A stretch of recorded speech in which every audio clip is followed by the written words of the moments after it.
Olá meus caros, aqui é o Corvo e volto para dar mais algumas impressões sobre a obra de Bram Stoker, agora mais especificamente o terceiro capítulo do livro, Drácula.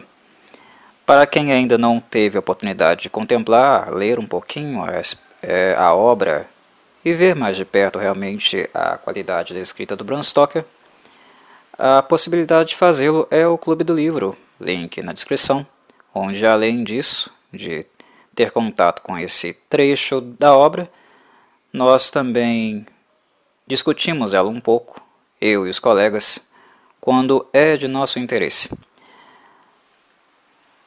Caso você não tenha feito a leitura, aviso, desde já, que o que seguirá na oratória serão spoilers. Bem, vamos lá então. O terceiro capítulo de Drácula de Bram Stoker retoma a condição de Jonathan Harker como um prisioneiro, algo que ele já havia tomado ciência no final do capítulo anterior. No entanto, uma coisa interessante no capítulo também é como essa tomada de consciência de Jonathan Harker não é algo simplesmente relacionado ao momento atual dele, mas toda a cadeia de eventos que se sucedeu até a chegada dele no castelo, né? É quando ele vem realmente a crer, quando realmente cai a ficha dele acerca de todos os cuidados, todas as advertências que o povo da Transilvânia havia dado para ele antes que ele chegasse ali no castelo. O ceticismo típico, clássico, de Jonathan Harker, um cidadão inglês, né, do século XIX tardio, passa a perceber que aquilo que ele cria apenas como crendice, ou apenas como superstição de um povo, talvez aos olhos dele, talvez inferior ao nível de informação e modernidade ao qual o povo dele chegou, talvez aquelas atitudes, aqueles comportamentos não fossem assim tão infundados. Isso, de maneira interessante, mexe um pouco com Jonathan Harker acerca até do próprio ceticismo dele enquanto pessoa. Quando ele toma o rosário nas mãos, aquele rosário que a senhorinha deu para ele antes dele chegar no castelo,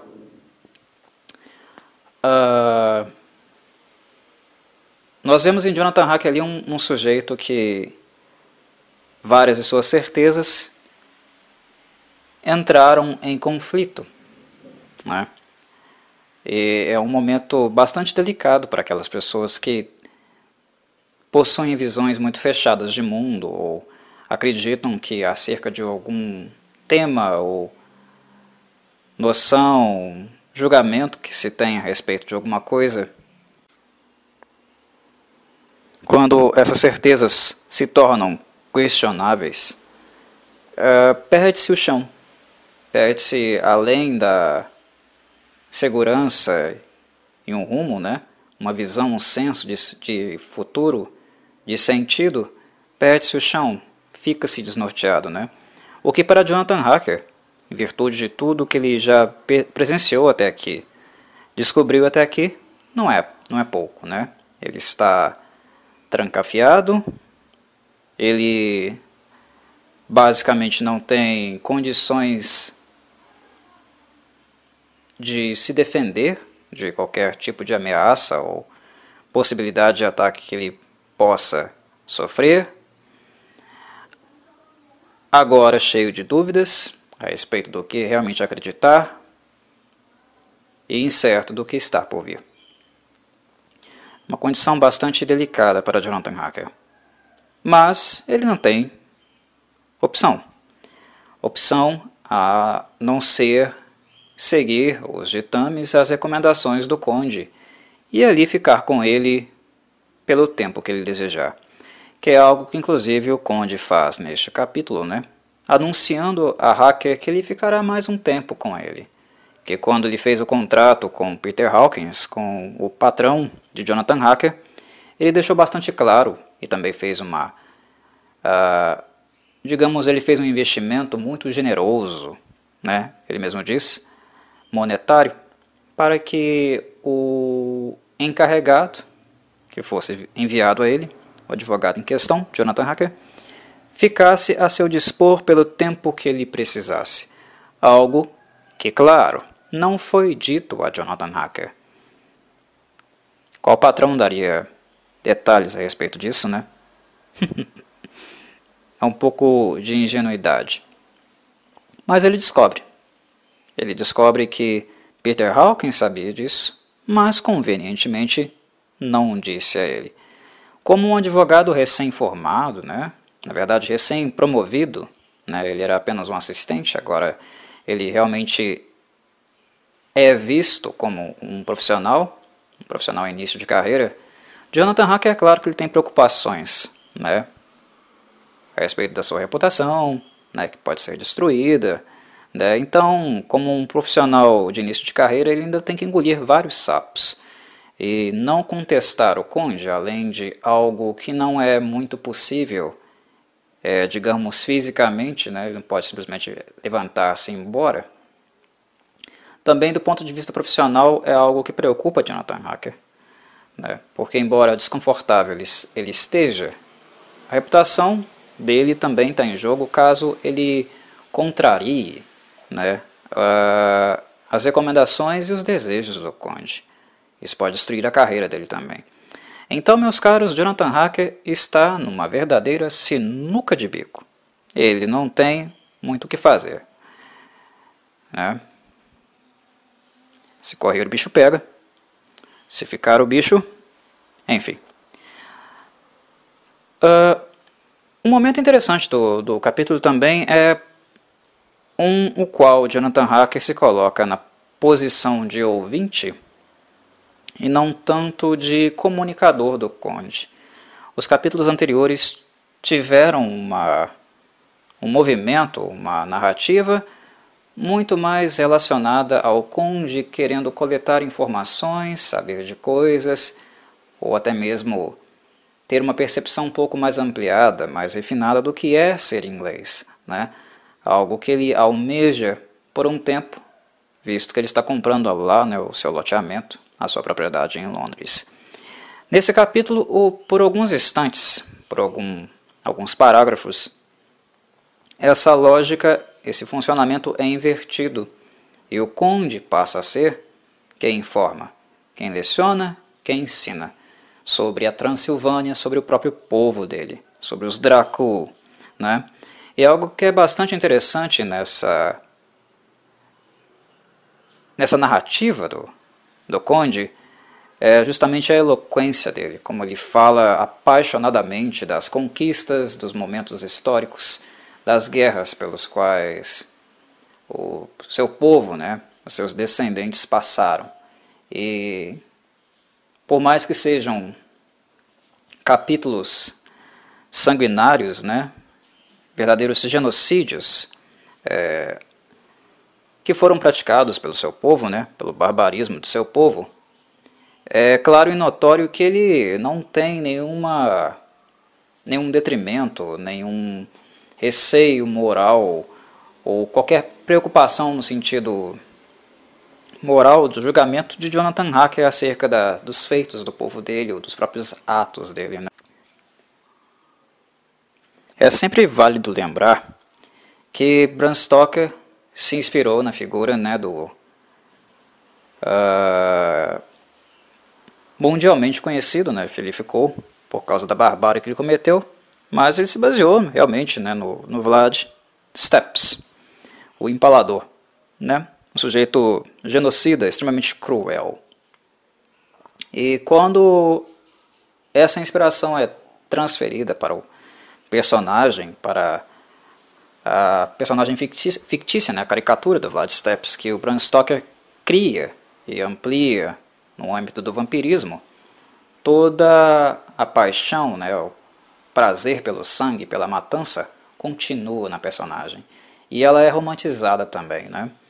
Drácula fala de todas as conquistas, né, e intempéries também que o seu povo, né, seus descendentes sofreram com muita eloquência, com muita paixão. E isso chega a ser um pouco macabro mesmo, né, um pouco temerário, digamos assim. Mas uma coisa que Jonathan Harker nota, e que também é digno de grifo, e também é algo que vai de encontro com as suspeitas que ele estava tendo até o momento, é o fato de que o Conde fala tão bem das coisas. Ele fala de uma forma tão vívida, como se ele tivesse realmente presenciado essas coisas, né? É como se ele tivesse realmente lá, como se ele tivesse feito as coisas que ele fala, como se ele tivesse as visto. Está tão na epiderme dele, ele é tão eloquente que parece que o sujeito viveu aquilo. E ele está falando de eventos históricos de séculos atrás, né? De eventos que numa cronologia do tempo, teoricamente, ele não estaria vivo, né, para narrá-los tão bem. Se há alguma referência histórica deles, né, se foram escritos, ou digamos que a capacidade e a qualidade narrativa do Conde, o detalhismo e toda a paixão que ele tem para falar do sangue que corre nas veias dele, né, é muito mais rica, né, do que simples notas e simples descrições em livros. E isso assusta um pouco também, né? Deixa o Jonathan Harker ainda mais desconfiado de quem é esse sujeito, esse senhor de idade tão temerário que está na frente dele. Faz com que ele levante ainda mais suspeitas sobre a natureza desse sujeito, de todas as exoticidades que ele já demonstrou. Algo não está certo. Há alguma coisa no Conde que é perturbadora, né, que está para além simplesmente de um contato, digamos, com uma cultura diferente, com uma cultura que o seu modus operandi, o seu proceder seja diferente. Tem algo estranho ali.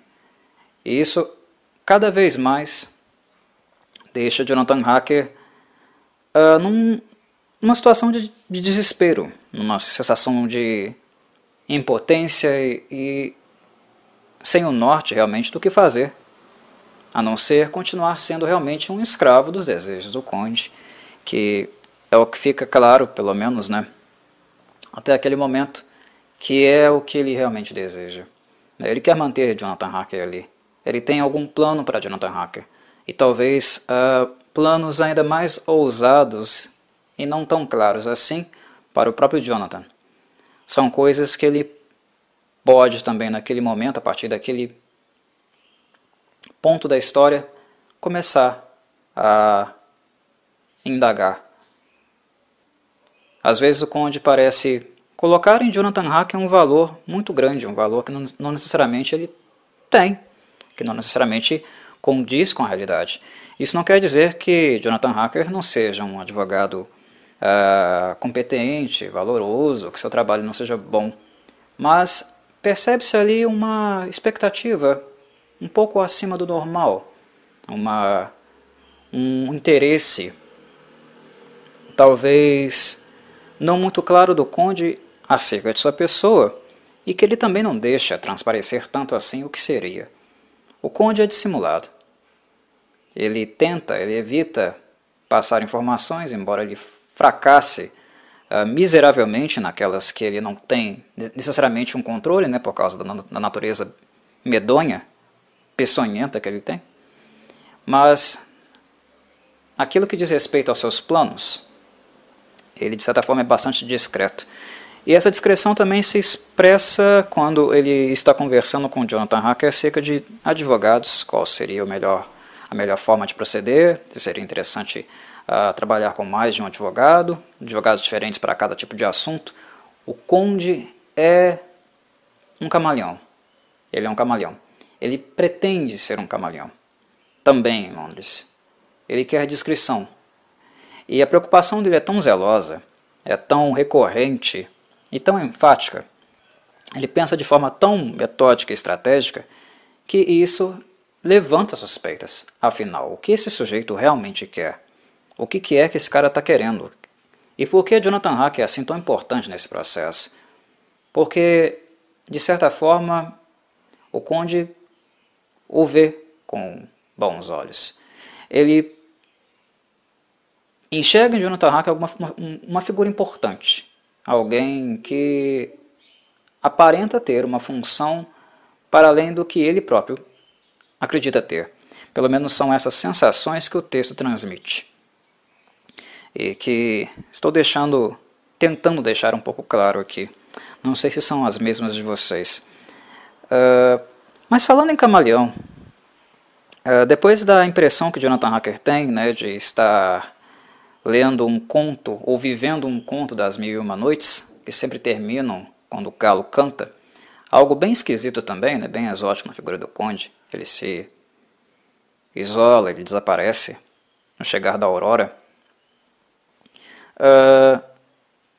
Na noite seguinte, Jonathan Hacker vê o Conde, né, saindo do seu recinto, um pouco abaixo da janela onde o quarto do Jonathan está, né, do outro lado. Ele tem uma visão do Conde saindo de uma forma claramente inumana do quarto dele, né? De uma forma reptiliana, o Conde deixa seu aposento e rasteja, né? Se movimenta como se fosse um lagarto, né? Uma lagartixa pela parede. Algo que é completamente impossível segundo as leis da física. E são coisas que vão perturbando, vão mexendo com Jonathan Hacker, né? Afinal, que diabo é isso? Isso digamos, pelo tempo que Jonathan Hacker está ali, nós estamos falando de dias, de poucos dias. É muito para uma pessoa normal, uma pessoa teoricamente sã, digerir, sem que crie-se nela algum grau de perturbação, né? É muito. E nós começamos a perceber que o Jonathan Hacker está a passos lentos, mas caminhando progressivamente para algo à beira do colapso. A mente dele já está começando a ficar fragilizada. E certamente também o desespero começa a bater, né, a soar um pouco mais alto para ele. Ele tem que fazer alguma coisa. Ele tem que fugir dali. Ele tem que ir embora dali. Né? Embora isso também não seja muito sábio, visto a coisa, né, que rastejou pela parede. É como fugir de um predador que você sabe que não tem capacidade de fazer frente, quando esse mesmo predador te mantém vivo por algum motivo medonho, desconhecido, que talvez possa até ser pior do que você imagine que seja. Mas Jonathan Hacker, em virtude disso, começa a colocar em plano quebrar as regras que justamente foram aquelas que o Conde impôs a ele, as poucas regras que o Conde impôs a ele, que é não abrir recintos trancados para a sua própria segurança, né? Em tom até intimidador o Conde havia falado isso para ele, e que porque também o castelo é velho, tem lembranças, muitas coisas aconteceram nele. E coisas que o Conde afirma que não necessariamente ele controla, ou ele tem muita, digamos, facilidade ou possibilidade de evitar. É uma casa, é uma construção que tem muitas memórias ruins. É como o Conde coloca, né? E que para a própria segurança do Jonathan Hacker, ele deveria evitar esses cômodos, evitar esses locais. Mas, se ele quiser sair dali, é o jeito, né? É tentando abrir recintos, é tentando coletar informações, descobrir possibilidades, visto que ele está num castelo em cima de um abismo, como havíamos dito antes e havíamos sido mostrado antes, no capítulo anterior também. Enfim, Jonathan Hacker explora. E ao explorar, ele encontra outras personagens que ficaram famosas neste livro, nesta obra, seriam retratadas muitas e muitas vezes em filmes, né, em determinadas várias épocas, e chamadas também dos mais variados nomes, e também imitadas, né, imitadas e copiadas várias e várias vezes por adaptações e até outros filmes vampirescos, né, até no próprio modo de ser, no comportamento delas, que são as noivas de Drácula, né? Algo que não é dito verbalmente, mas que fica muito claro, né? Que elas em algum momento foram amantes dele e que elas estão ali, compartilhando do mesmo mal que ele. Afinal, elas eram companheiras dele, continuam sendo, né? Embora a relação entre eles não seja mais uma relação de amor, de paixão, de entrega e partilha. Mas Jonathan Harker conhece então as noivas de Drácula, ou outros verbetes, outras expressões que possam haver para elas, como meretrizes de Satã também. É uma clássica, é uma recorrente também, né? Mas o que é interessante nelas é o contraste que elas têm com Drácula, que é justamente, primeiro, a questão do controle. Drácula é controlado. Drácula, ele tem uma personalidade muito forte. E por mais que ele seja uma criatura bestial, ele tem um autocontrole absurdo sobre si. Ele é capaz de se conter. Nas vampiras nós vemos algo um pouco diferente disso. Se Drácula é alguém muito contido e capaz de controlar seus instintos, né, os mais selvagens que ele possui, as vampiras não dão a mínima para isso. Não é uma questão de que elas não possam, mas nós vemos claramente que as vampiras, elas se entregam totalmente, abertamente, de maneira totalmente aberta para todos os prazeres que elas possam ter ou adquirir com a própria natureza delas. Nós vemos uma descrição de Bram Stoker e também sentimos as vampiras, a partir do seu comportamento, como criaturas extremamente libidinais. O prazer é aflorado, a busca por ele é aflorada, seja no toque, seja na aparência, é muito sensitivo, digamos assim. Quando nós estamos em cenas com as vampiras, todos os nossos sentidos são aguçados, principalmente os libidinais, né? Principalmente aqueles instintos libidinais. E é interessante que Bram Stoker não escreve de uma maneira grosseira, né? Ele não usa de recursos que nós poderíamos chamar de talvez baixos, né? Ou cafonas, não sei que palavra usar, né? Devassos, talvez. Talvez esse seja um tema melhor. Ele não usa de uma escrita chula, devassa, mas a forma como ele as descreve, o jeito que elas olham, como elas se comunicam uma com as outras,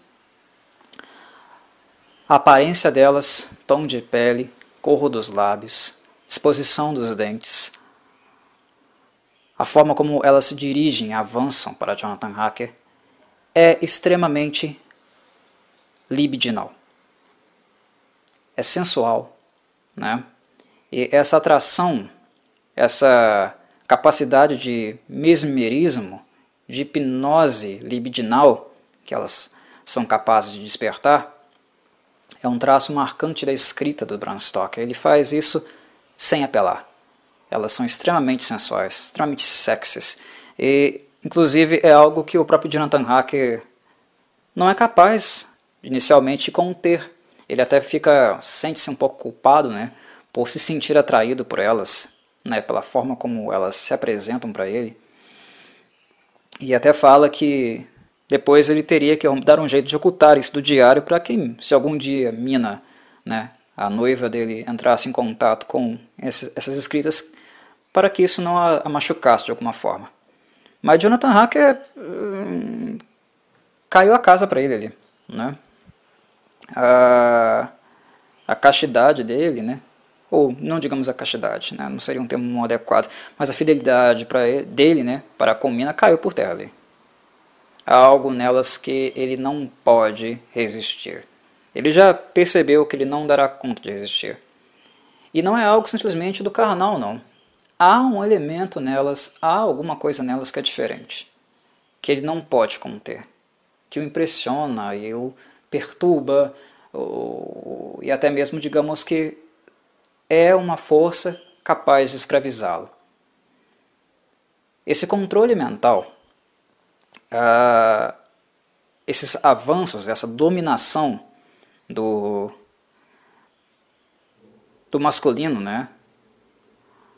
E até mesmo do feminino, porque isso também vale para o Drácula, através do sexo, né? da sexualidade, é algo que o Bram Stoker trabalha de maneira bem interessante. Não será a primeira vez que nós veremos isso na obra, acontecerá outras vezes. E ficará claro que os sentidos humanos e os prazeres, né, as zonas erógenas de uma pessoa são muito, muito estimuladas. Os vampiros, eles têm uma certa capacidade, uma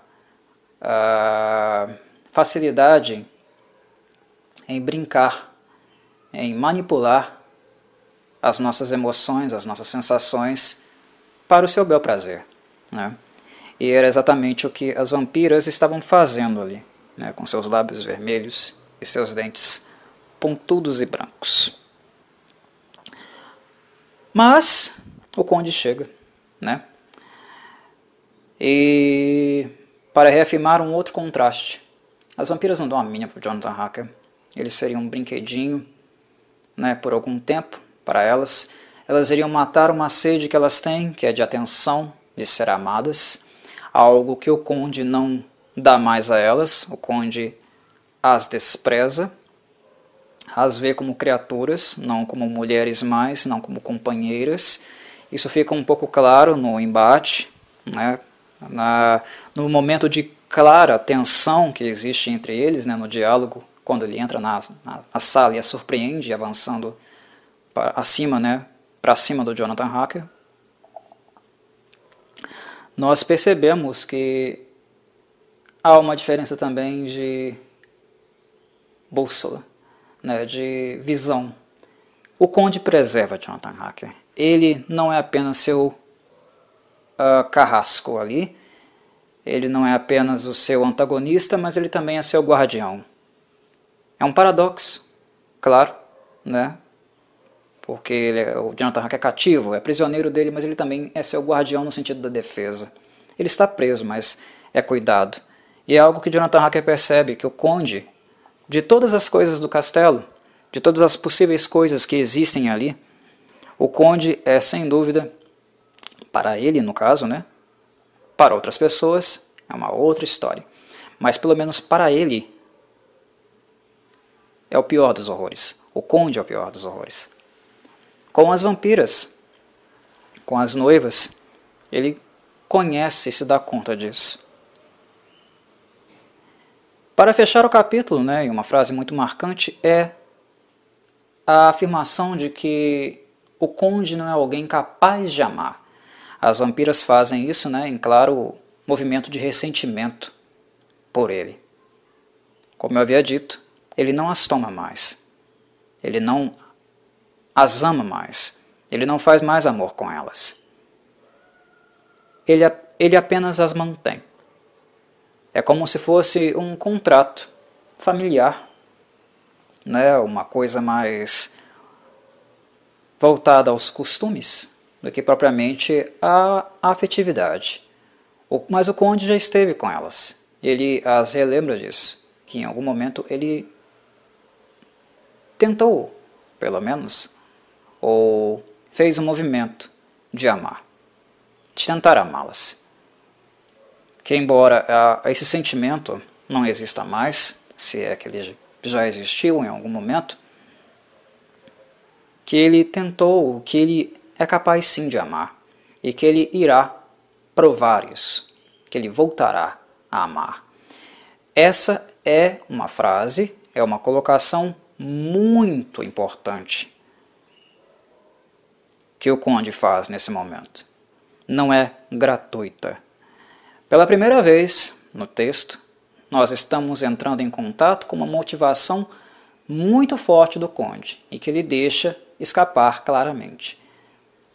Dentre todos os possíveis objetivos que possam permear a sua mente, né, estranha e nublada, o Conde deixou escapar claramente que um dos seus grandes objetivos e motivações é amar.